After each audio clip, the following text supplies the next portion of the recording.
So welcome everyone to a brand new edition of the EuroELSO webinar series. We're going to be talking about lessons learned over the years in improving ECMO outcomes using large data sets, the role of the ELSO registry. All of you will be aware that the ELSO registry has been one of the major achievements in the ELSO society.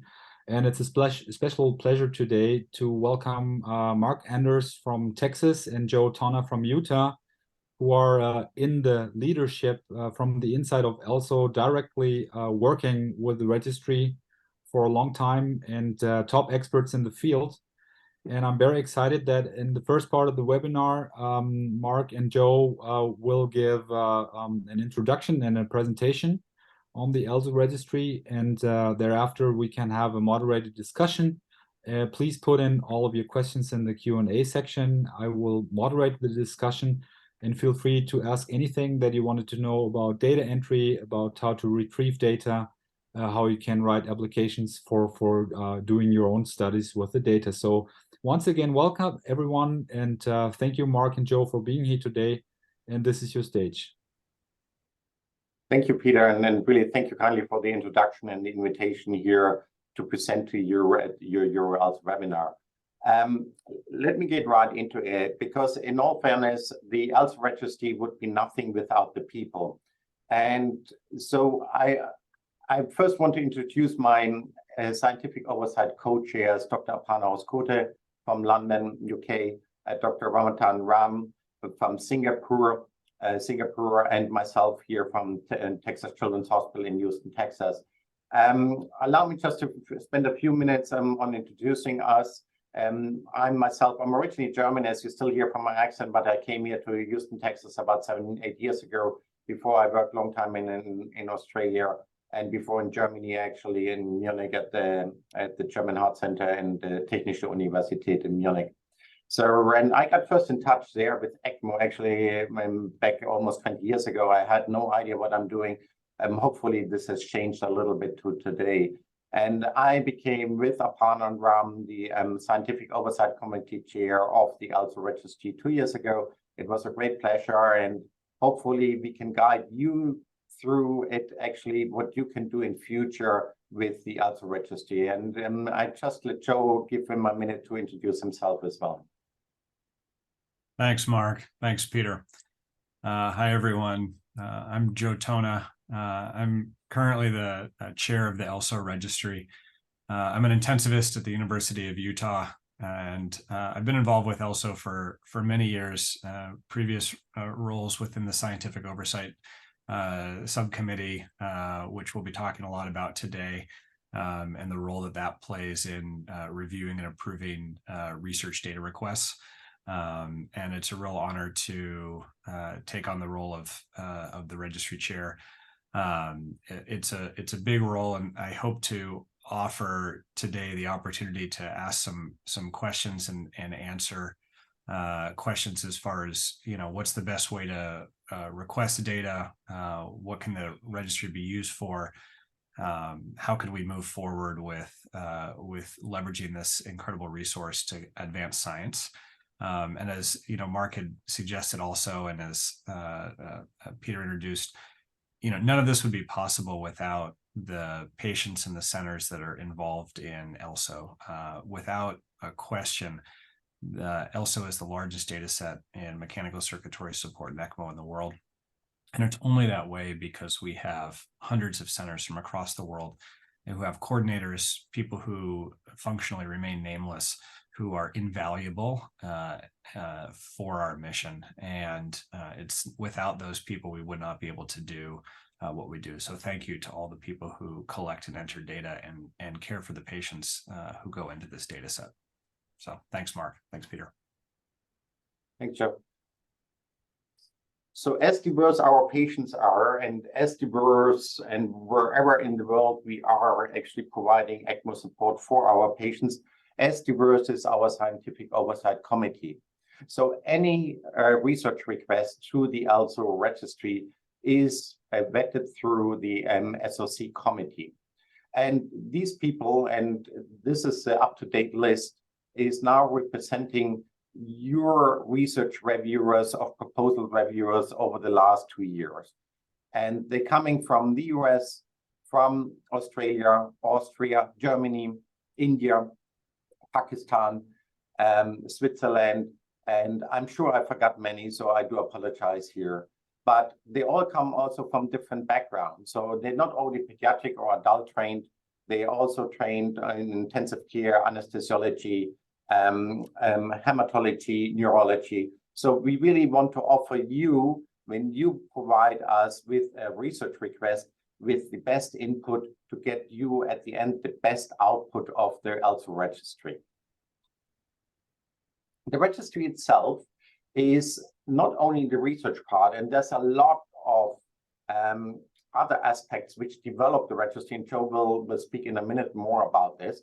So we have the ELSO Registry Development Committee, ourselves, the Scientific Oversight Committee, and the Registry Quality Committee as well. Meanwhile, and if you look at the ELSO.org webpage, we have more than 200,000 cases reported in the ELSO registry. This is an immense volume of mechanical support patients, which is, as Joe already highlighted, quite unique in the whole world. And so we've been established 1990. Actually, the growth of the ELSO registry happens during the H1N1 pandemic in 2009, and obviously during recent COVID times, where we see a significantly increase in centers, as well as in the caseload. And so our centers, they have been really quite diverse all over the world. Yes, in the US, North America mostly, but growing in Germany, France, Spain, Iceland, in Australia, in South Africa, South America, in the Middle East, Southeast Asia. So, and we're always looking actually to acquire more places to really contribute to this comprehensive registry, which was developed over the years. So you want to speak a little bit about this, how the registry developed? Yeah, thanks, Mark. So, the registry initially was started, as Mark mentioned, late 80s, 1990, with the express purpose of keeping track of how extracorporeal support was being used. And it probably at that point was as much about patient advocacy and just trying to understand the clinical use as it was with any vision of being a research tool.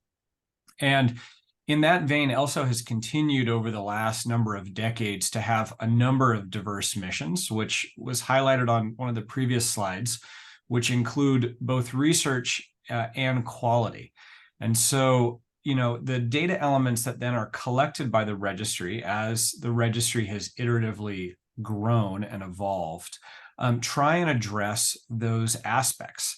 So we try and collect elements that are focused and enable us to answer core questions for centers to not only be able to, say, do a study of predictors of mortality, but also to understand their own internal outcomes. And so the quality dashboard that all ELSO centers have reports their own risk-adjusted mortality, their complications, their number of cases, the diversity of those cases as far as patient type and age. And so the elements of the registry have been added in to try and support that mission so that centers can understand their own outcomes locally at their center, but then also those outcomes benchmarked against the entire registry, either regionally or globally, because we want centers to really have a good sense of how they're performing and what they can do to improve in a way that's non-punitive. Then as you look at this graph, what you can see is the elements that have been added in order to support that. And some of these, as was mentioned, were added for the purposes of quality, and some of them were added for the purposes of research. And they've really addressed the diversity of historical events and technologic innovations that have occurred over the last many decades. So initially, you can see the red line when the registry was established. And then as we started to see a growth of mechanical circulatory support used for both pediatric and adult cardiac surgery. We had the addition of a cardiac addendum. And what this addendum lets centers do is, at a core level, just enter the basic metrics of the registry, which are fewer than all the other things you see on this slide as kind of a minimum standard of participation. But then if they want to, they can add in additional data elements, which do take more time, but then give the centers higher levels of data granularity to answer important questions for themselves and for research. We then also saw the addition of the eCPR addendum, which has now gone from version 1 to version 2, reflecting our increasing understanding of how eCPR should be used. Around 2009, we had a short period, we had an H1N1 addendum to collect data around extracorporeal support during that pandemic that then stopped when the pandemic was over. And likewise, we also had a COVID-19 addendum that was started rapidly after COVID, and you saw some of the really fantastic publications that came from that in The Lancet by Dr. Barbaro and colleagues, and that will be wrapping up. And then we also have the severity scores addendum, which has subsequently been phased out just recently, but for a period of time was collecting additional risk stratification measures. You can also see some of the other important ELSO additions. We've addressed mobilization, when patients were fed, values like lactate, prone positioning, and then we added increased granularity with dates and times to both procedures and complications so that researchers and center directors could understand not just whether or not a procedure occurred, but when it occurred during the course of an ECMO run. So thanks, Marc. And what is quite unique for the ELSO registry is actually all these data elements are freely available for you as a researcher, as an ELSO member center. So this is quite a unique opportunity to take on really granular research into ECMO therapy, as you have all these data variables available, as long as we obviously protect patient health informations and individual center information. So sometimes we hold certain information back for official research, but in generally all variables are available. So if you file, and we show you in a second how to file an official data request, you can see here just over the last 5 years, we're receiving each year, noted here in the blue line, how many data requests we receive every year for research. It's around 80 to 100. We are approving around 45 to 60%, depending on. And really, when you're not approved on the first go, it's always actually not that you have written us a bad proposal, but the data may be out, and also is protecting the data for re-release to another investigator group for at least a year. So we preventing any duplicate publications. Sometimes we asking you to add certain more statistical or other data elements to improve your proposal, because at the end, we really just want to nurture the research which comes out of the ELSO registry, but also assure that you have the best quality product when you submit it for submission and publication. And so it does. The ELSO registry over the years actually resulted in many peer-reviewed publications. And especially over the recent years, as you can see, and certainly since COVID, the publications out of the ELSO registry have been pretty much exploded. So we took an opportunity as a scientific oversight committee and reviewed actually the last 5 years of ELSO registry publications. And here are members of our ELSO scientific oversight committee who evaluated these 40 to 60 adult and pediatric publications. And what this graph just highlighting you is actually the inter-world relationships of the investigators who publish these papers out of the ELSO registry together. So in other words, the ELSO is not only a worldwide compendium of extracorporeal membrane oxygenation people who are passionate about the patient care, but also the researcher created this international network where they publish together and finding the best treatment and care for our patients. So how does it actually work? And we guide you here briefly through it, but we really encourage you to ask any questions which you may have. Please feel free to put this into the chat. And Joe and myself are more than happy to answer all your questions, how to file actually a data request. So you come up with your research idea. They could be specifically to a disease, or they can be more granular, more broader about volume or a larger questions which you want to ask in the ELSO registry. Once you have identified your research idea, you go on our webpage, elso.org, go under registry and find the point data request. From there on, I just wanted to encourage you, get familiar with our data policy, as we have certain regulations about how we release the data, when to release the data, and what that data elements we can release. Once you have done this, look at the point data request for publications. And I would also encourage you to click first on Learn More before you actually download the data request for publications. When you go and Learn More, you will actually find what we're expecting from your data request, because we're telling you what our scientific oversight committee is looking for. So we're looking for the overall impact for your proposal in regards to the significance, in regards to the background, in regards to the feasibility. And last but not least, which becomes more and more important for us, is about actually the statistical methods you're going to apply. Because again, we don't want to hold the data back. We just really want to assure that you have got the best product at the end ready for publication. The SOC process is meanwhile almost an NIH review process. So in other words, we have multiple reviewers who are looking at the same proposal and scoring those proposals. And from this scoring, we create a sum scoring where we're gonna evaluate and actually send this scoring back to you, what potentially need for improvement you have to do to get this data granted from ELSO.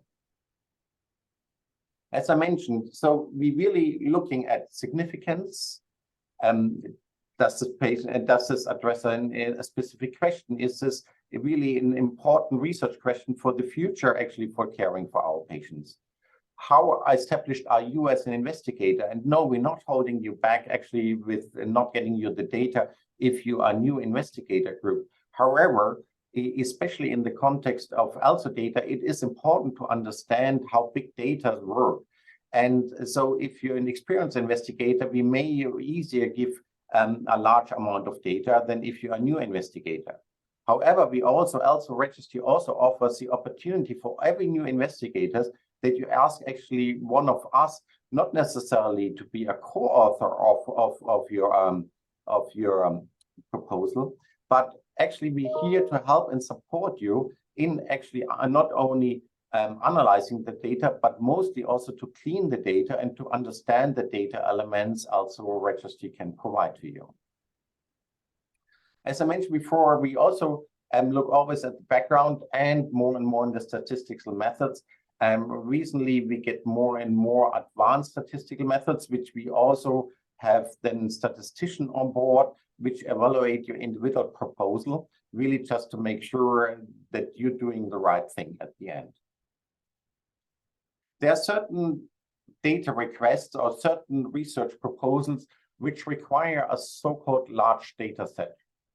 Large data set meaning is when we investigate a whole patient population, for example, all VA adult patients, or if you need certain data elements, like if you need a de-identified center ID to adjust in your analysis. And all these large data set requests have to go through the Scientific Oversight Committee, but also subsequently in the Large Data Set Scientific Oversight Committee. By this, we assure and guarantee really that you have the best quality data, and you also provided us with the best quality proposal to really, again, get the best end product for your research. And Mark, can I elaborate on that a little bit? Please. So one of the things that I think is worth from a high level understanding with the separation of the two different types of data releases are how we try and encourage new investigators to be involved, and then how we protect centers on the other hand. And so with the initial data release, with a regular data release, these, as Mark said, are releases that are really somewhat limited in scope, not just in number, but also in the type of patients who are included in the request and in the release. And the goal of this is that we really want to have a very appropriate but low threshold for releasing data to member centers who want to analyze it. And this is to really encourage new investigators. We did an analysis a few years ago where we looked at the publications out of the ELSO registry, and almost half of them had lead authors who had never previously published using ELSO data. So unlike other large international organizations or national organizations that have registries in various scientific realms, ELSO prides itself on being very willing and encouraging of new investigators who don't have experience analyzing data, who've never done this before. And so we really try and encourage those submissions. In contrast to that, the large data set is where, as Mark said, a whole population, so as was mentioned, like neonatal respiratory, is released. And for a release of that, it requires a higher level of rigor of the application and of review. And the reason why we do that is because we anticipate that when you have a population that large, that you as an investigator have the potential to publish the resulting findings in a more high impact journal, and to meaningfully contribute to the scientific literature in a way that a smaller, more focused analysis might not have as big of a splash. And so anytime then we're releasing data that's going to result in potentially a larger impact publication, we also, as a scientific oversight committee, want to ensure that ELSO supports and can stand behind the type of analysis that was done, that it's valid and appropriate. And we know that journals in their review process go through this, but we also will go through this in reviewing the statistical methodology with a high level of scrutiny to ensure that it's appropriate. And as part of that, these are the types of requests where investigators can request this anonymized center identifier. So this does not identify the center. So you can't say, oh, I want to look at University of Utah Hospital in Salt Lake and their outcomes. That's not possible. What you can say is, I want to see if one patient here is at the same center as a different patient. So it will let you separate patients and cluster them according to the center that they're at. And that lets you look for then, as a statistical tool, it lets you look for center level variation. And so I just wanted to elaborate on that a little bit. So thanks, Mark. Thanks, Joe. So once you have accustomed yourself with our data policy, you have your research idea, go on our webpage, ELSO.org, and file your data request for publications. Again, I would highlight, and please have a look at our sample data requests, or even our video guides and how to submit a data request, where you find what data elements we're looking in the proposal, what we ask you as investigator to fill in. Once you have done this, please file your data request to elsodatarequest@elso.org, where it ends up first in a formal review process. The formal review process is really, did you tick all the right boxes? Are you an ELSO center? Do you have any recent data requests already outstanding and where we're still waiting for your results? Is there any overlap with existing studies? As I mentioned before, ELSO is protecting the data for re-release for a year to prevent duplicate publications. So once we have done all this and all these tick boxes have been checked, your data request goes to the SOC. And here in the SOC, we allocate your individual proposal to 3 individual international reviewers who are specialized in their field. They also are mandated to have no conflict with you as an investigator, so they cannot be co-investigator on your proposal. And based on this, these reviewers are scoring your individual proposal by significance, background, you as an investigator or investigator group, and statistics and feasibility. You get a score between 0 and 10 in each of these elements. So a total maximum score of 40 could be achieved for your individual proposal. We ask for a minimum score around 25 in proposals which can be approved in the Scientific Oversight Committee. And we ask for a minimum scoring of 30 to 35 if this is a large data set request, where we, as Joe highlighted, are much more rigorous. However, not only these proposals of you will be not only evaluated online, we also discuss them monthly in our Scientific Oversight Committee meetings. So every month, every third Wednesday, in general, we sit together as a Scientific Oversight Committee and present your individual study to us and discuss those, make suggestions how to improve them if they need to be improved, and give you a back feedback on those results. Oops, yeah, sorry here. I want to highlight, because as you see, this is all a process, and obviously, again, don't be discouraged if your initial proposal is not right away accepted. And actually, we may suggest to make some minor modifications, or in some cases, even major modifications. In some cases, we may say, well, we don't even have these data elements available. You cannot do this in the ELSO registry. So you may get a rejection from the ELSO SOC.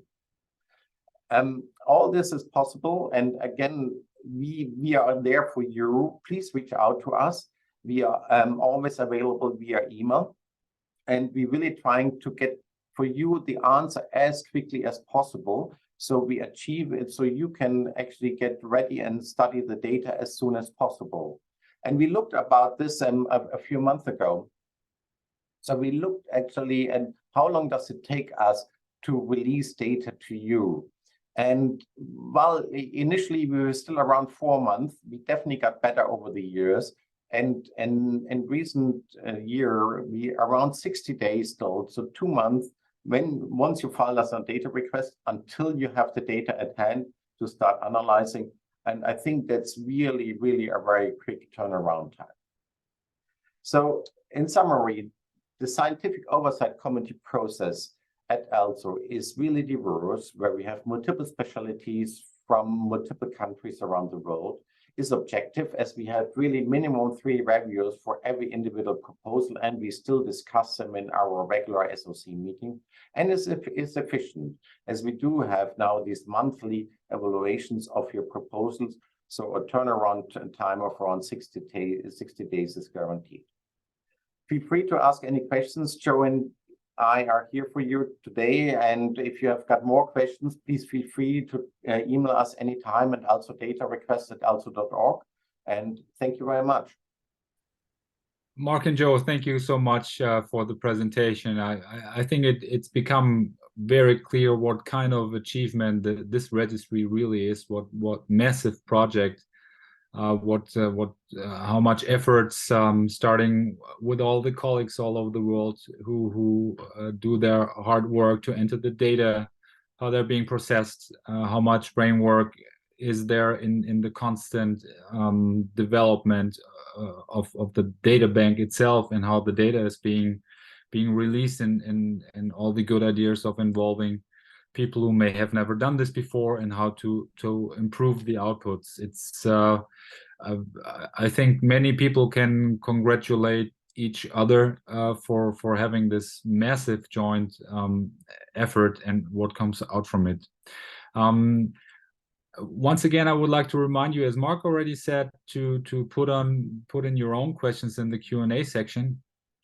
Meanwhile, we will start the discussion. And one of my first questions would be from the perspective of someone who would consider writing an application. Marc, you mentioned there's a pre-check for overlapping and existing studies. Is there a tool incorporated in the website where this could help you in getting an oversight of what has been published or what has been released? How does it work? Yes, thanks for highlighting this, Peter. Actually, allow me to go to share again the live web page here at the moment. So if you go in our webpage, ELSO.org, and you go in the registry and you click on the approved data request, you're going to find all the up-to-date data requests from which data has been released over the last 2 to 3 years. And so this gives you already an idea about what data and what studies are out there at this stage. We update this on a regular basis every 3 to 4 months. So there may be still data requests out there which have been not named on the webpage here. So that's why, in case you have any doubt, just feel free to post us, to shoot us a quick question via email. And we definitely can make a quick double check before you put a lot of effort in a new proposal. Great. So if you have an idea, you may want to check if this is compatible with what has been already released. Now, is there also an overview of, you mentioned the huge amount of already existing publications. Is there also an overview concerning the data that has been published? Sorry, give me again. Sorry, I'm working here. I asked you if there's also a list of publications. No, sorry, I understood the question, because sorry, I'm trying to do 2 things simultaneously, listen and working, and I'm male, so I'm not so good in this. So anyway, here also on the webpage, if you go into the registry publications, you find, and we do this yearly, an updated list of publications which you have. You also have linked to the PubMeds right away. So you have here an opportunity actually to check what has been published over the recent years in reference to the ELSO registry.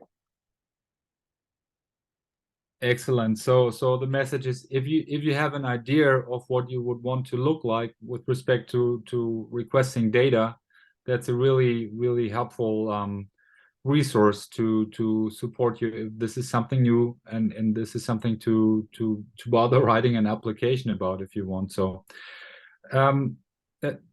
now, applications for any kind of study, data releases, whatnot, IRB grants, they can look very different. And even if you're a researcher that has experience with all of that, sometimes we cannot be so sure that what we write into proposal is exactly the stuff that's essential for the reviewers. So my question would be, do you have something like an example application uploaded that could guide people in what reviewers would look into specifically? Maybe an application that you have thought in the past of that was particularly well written? And so, yes, absolutely, Peter. Allow me first to answer one question. So ELSO is not expecting that you have an approved IRB for your proposal. And it's very individual by institutions if IRBs are required. Here at Baylor College of Medicine, as we're working with de-identified data from ELSO, we don't require an IRB, and all our ELSO studies are IRB exempt. However, I know very well from other institutions that this is not necessarily the case. Joe, I'm not sure, how is it with you? Yeah, you're correct. Technically speaking, ELSO data upon release are stripped of identifiers and therefore are not considered human subjects research.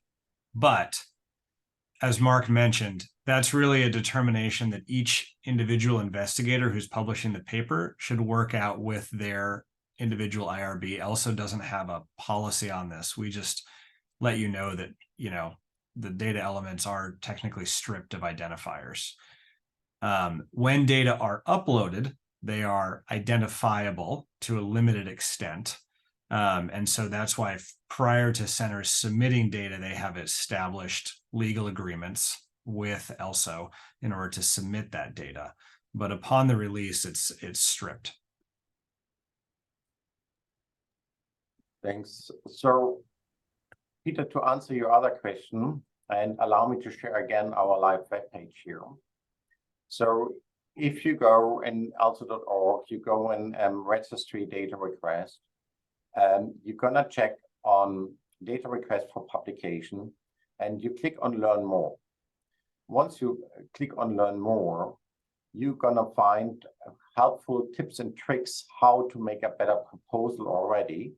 However, we do also have sample data requests for small or large data set requests listed here, which you can freely download and just use as a sample draft for your own proposal. We also have live 2 videos in accordance how to fill out and what data elements we look for specifically in the Scientific Oversight Committee. And allow me, while I'm on here, just to mention 2 different forms of data request, because obviously, and this goes back what Joe mentioned in the beginning, we not only here, the ELSO registry is not only here for providing research, it's also for providing quality or improvement of care. So what we do actually allow is 2 additional data requests. And again, this data is free and freely available to all the members there, centers. So one is data request for internal use. And when I was telling you before, sometimes data is protected actually from release for research. This data may be unprotected if the data requests are put for internal use only. So let's, for example, generally ELSO is not releasing specific brand or manufacturers for research to protect brands or manufacturers. But actually, if you ask specifically a question about what pump, what cannula would have specific complications, we can do this in an internal data request. This internal data request is usually approved by the Scientific Oversight Committee chair, so Aparna, Ram, myself, and Peter, with a further overview by Joe. We also have, because as I mentioned before, the research request generally takes about 2 months until you get the full comprehensive data about the individual patient. Now, if you just want to have generally numbers about what sort of specific numbers in the specific disease process, how many VA, how many VV ECMO support, you can ask for a data request for epidemiology. You will not get any specific patient data out of this, but you will get the overall numbers from the registry which have been recorded. So these are different data requests and follow another process than the general data request, which we outlined here, the data request for publication. Thanks, Mark. That is worth repeating because ELSO is unique among organizations in the different ways in which they will release data. The fact that you can have line item data released to researchers for publication, you can have line item data released to centers for internal quality benchmarking that includes very detailed information that we would not otherwise release for research, because we know that that information is collected by the registry and is important for you as a center to understand your outcomes. And so as long as it's not for publication, it's not shared outside the institution for quality improvement purposes, that data can be released. And then that third approach is the epidemiologic view, where we will release high-level numbers for presentations, for understanding without line item data, on a high level, how are patients doing? And that is also very fast too. The publication one is the more longer one. We do have a question from the audience. Yeah. So one very much related to what you have just said with a specific tone in it. And I will read the question to everyone.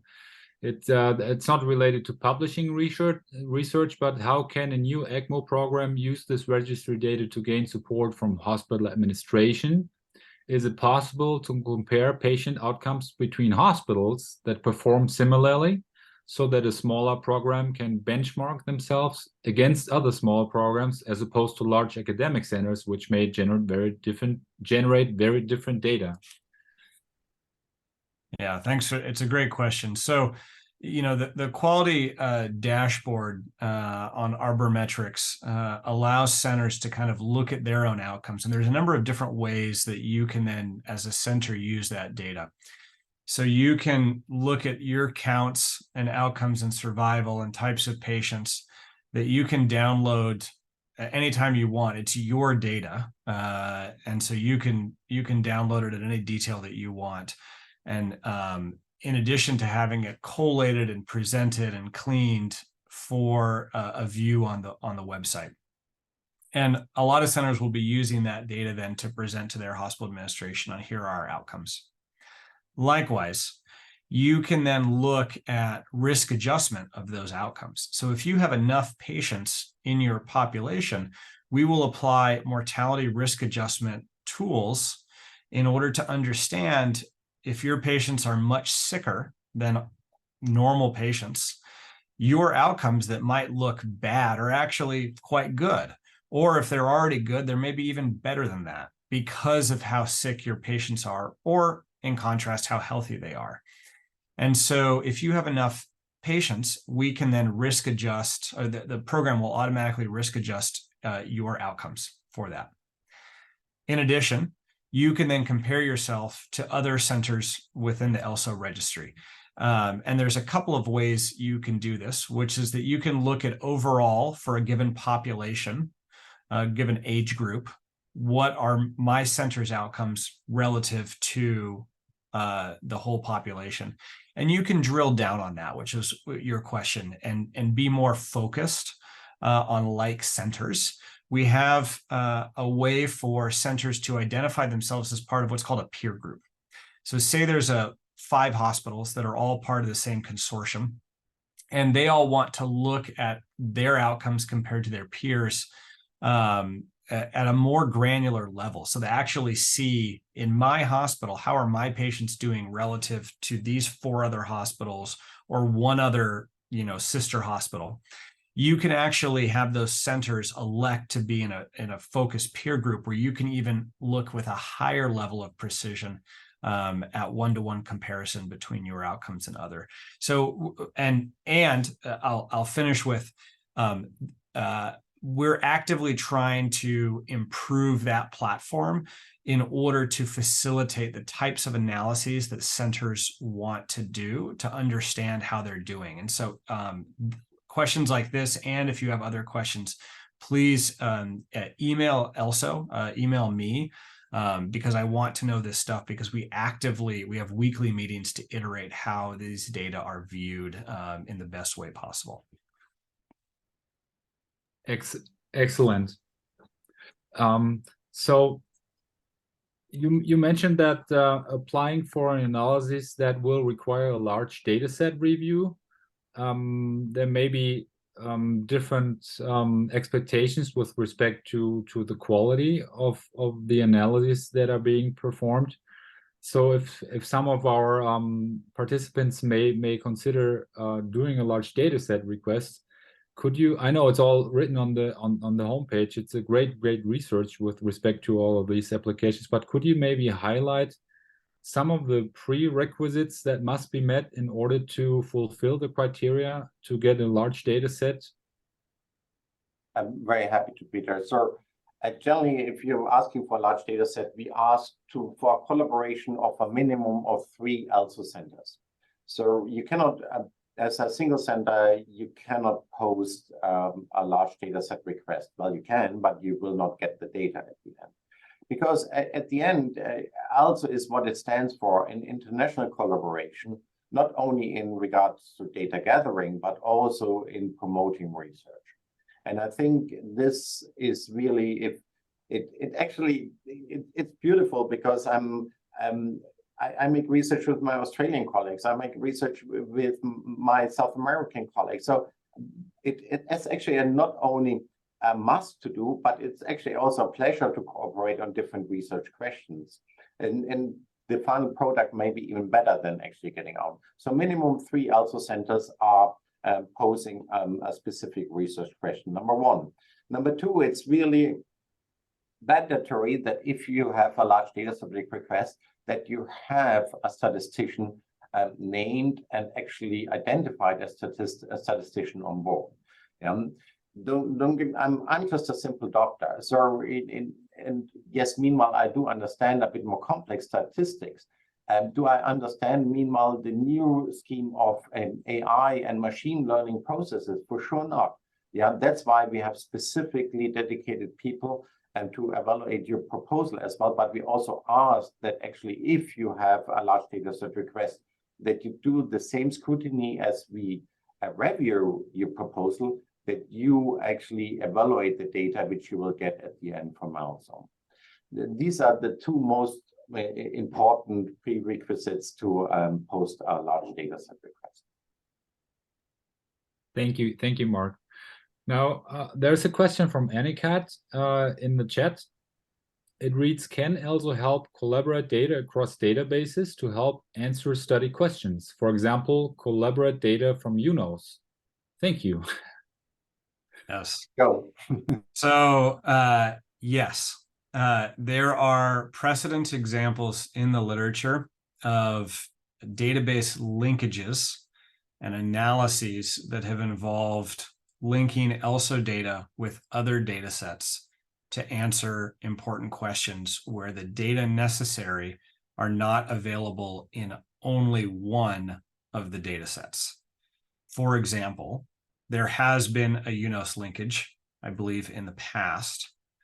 There have also been 2 linkages with the American Heart Association Get With the Guidelines data sets to answer questions around eCPR and cardiac arrest.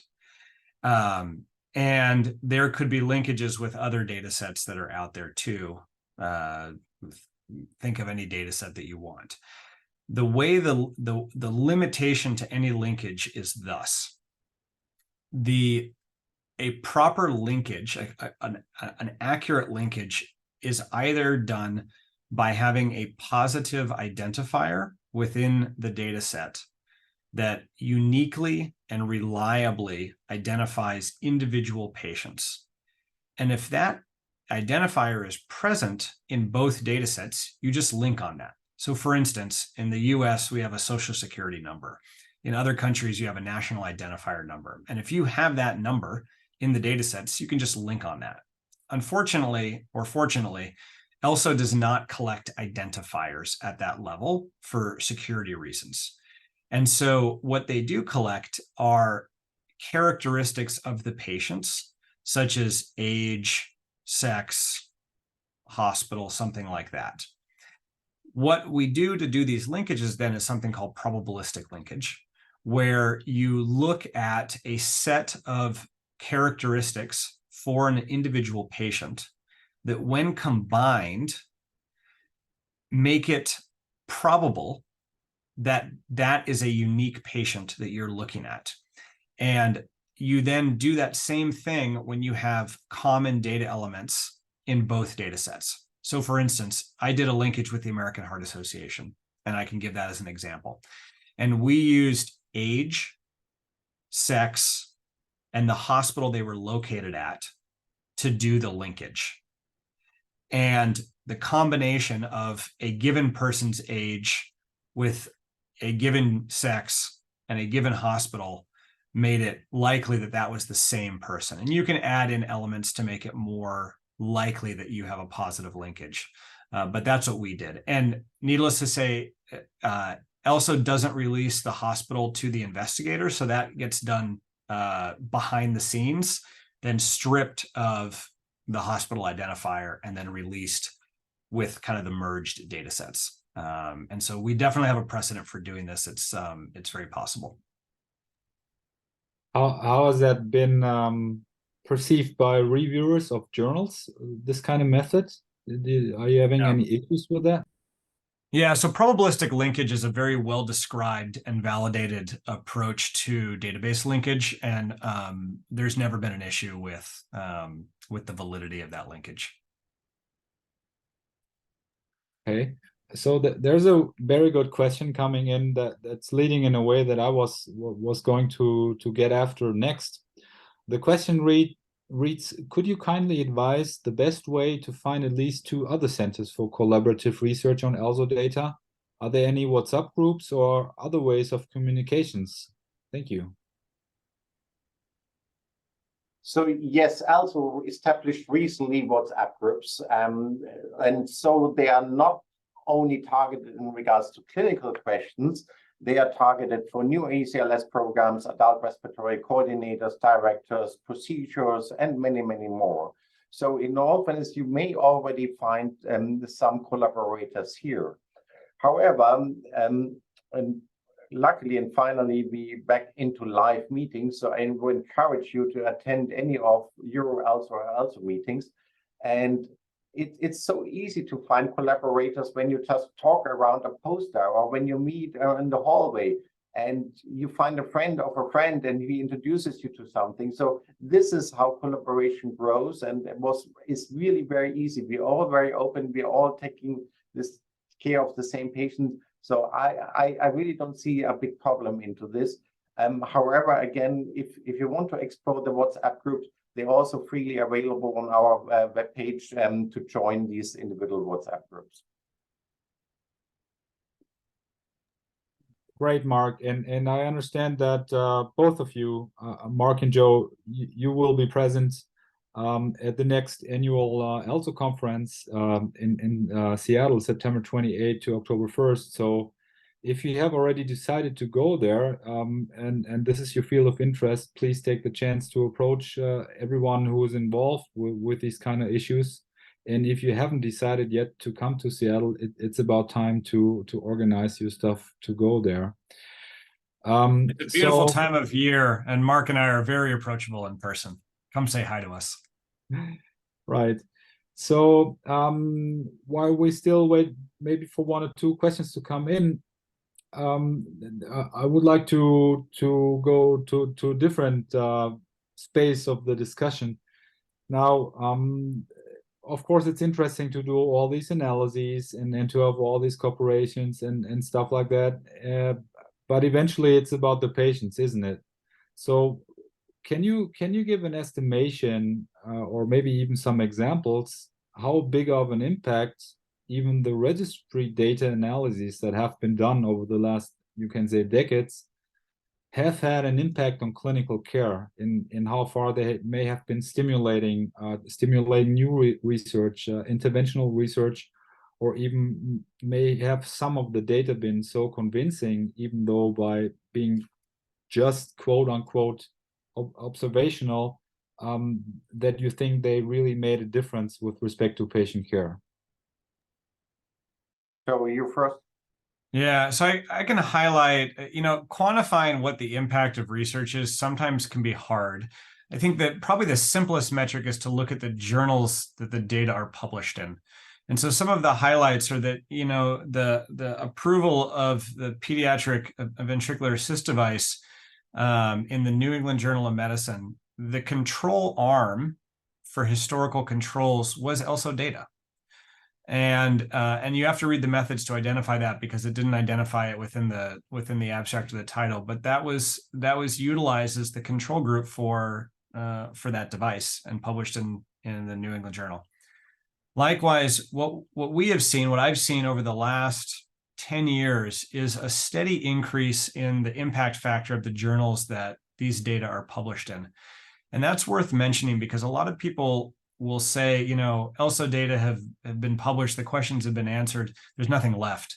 And as anyone who is a researcher knows, that the more you start to learn about a particular topic, the more questions you actually have. And that's absolutely true with ELSO data, is that the more publications we've seen, the higher the impact factor is getting of the journal. And so we've had publications in Lancet, 2 by Ryan Barbaro during COVID.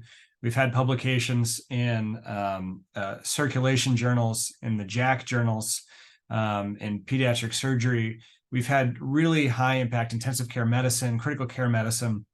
All of these journals we're seeing publications in.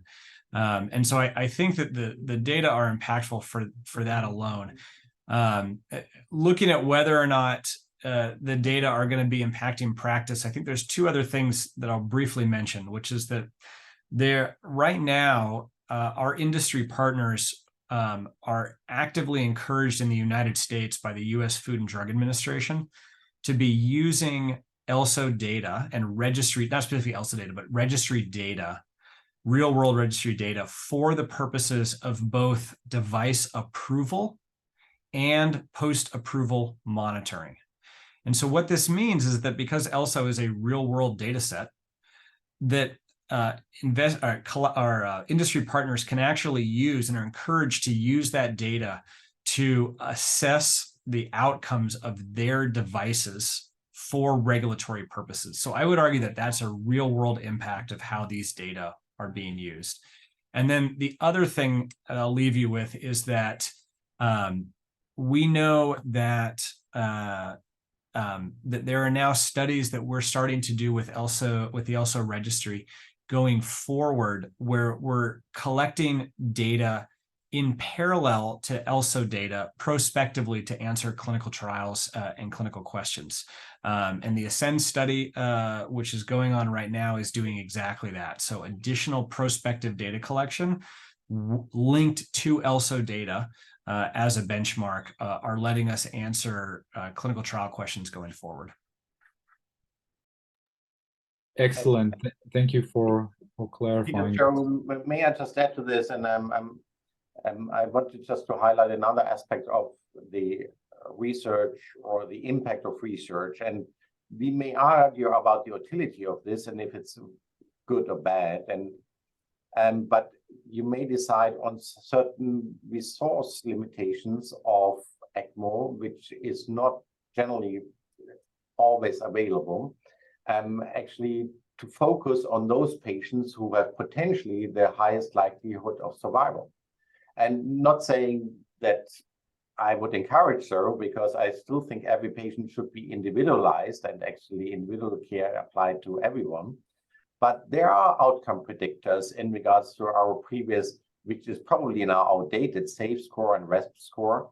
But we use some of the information also in recent COVID times. Some hospitals here in the US did for sure actually decide certain criteria on data, which was already available about the best outcome.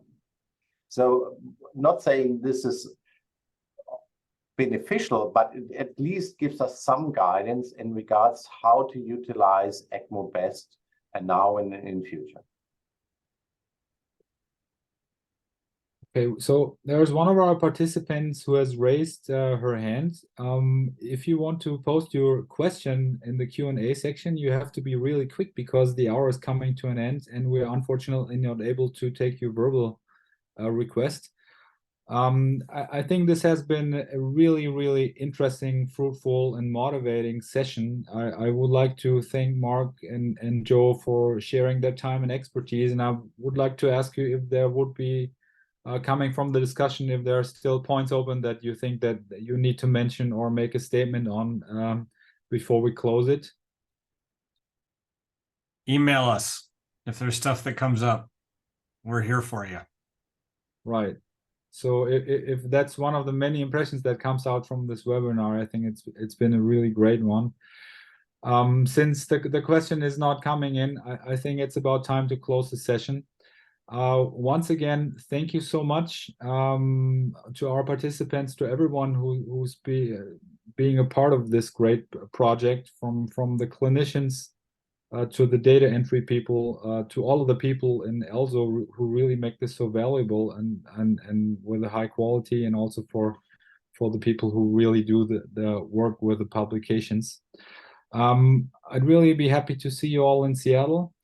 And since this is a EuroELSO webinar, I would also like to remind you in time that we have our annual meeting coming up in Krakow next year, and you want to save the date, April 24 to 27, Krakow, Poland. It's gonna be beautiful, and we all would be very happy to see you there.